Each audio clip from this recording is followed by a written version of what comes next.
A tremendous pitching performance today, not just from Nick, but from 4 relievers who were outstanding. Yeah,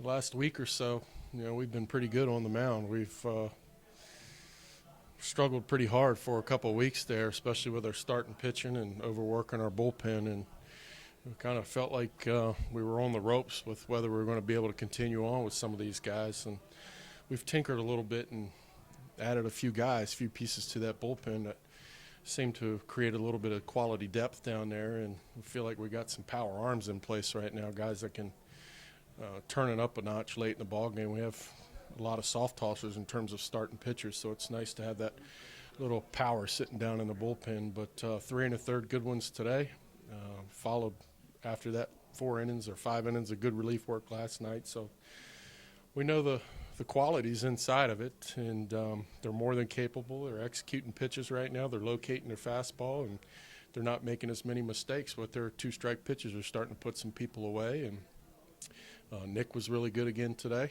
and gave us everything he could in that hot weather. It's tough to pitch on Sunday afternoons when it's that warm on the field and turn it over. Mincy's got a quality sinker, man. He's got some life on that fastball, and Varner came in and got a big out for us today. We've seen him showcase some mid-90s velocity. Lafferty was fantastic today. And Highland did what he usually does. He's been fantastic for us. And I think the big thing right now with our bullpen, all these guys come to the park, they want to pitch every day. So it makes it easy for us to defend the field when they throw it over the plate. And it's showing in our defensive results the last 2 days. And got big hits from Weber today.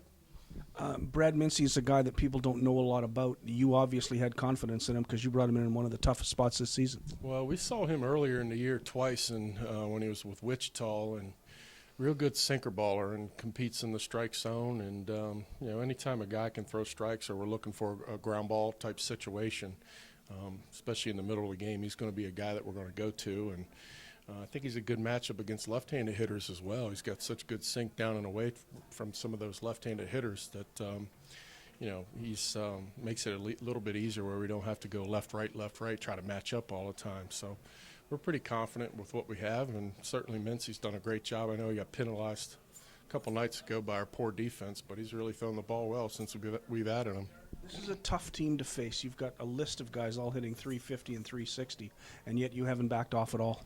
No, they have good hitters in their lineup. I mean, their numbers aren't by accident. They can swing it, and they're very much a momentum-based offense, and they get some things going early, and then they got 2, 3, 4 guys lined up in a row that can stick the ball in the gap or hit it over the fence and stick 3, 4, 5 runs up on you in a hurry. But I'm just a big believer in that good pitching is going to stop good hitting. If you get ahead in the count, you stay to the bottom of the zone, you expand the zone when an opportunity presents itself.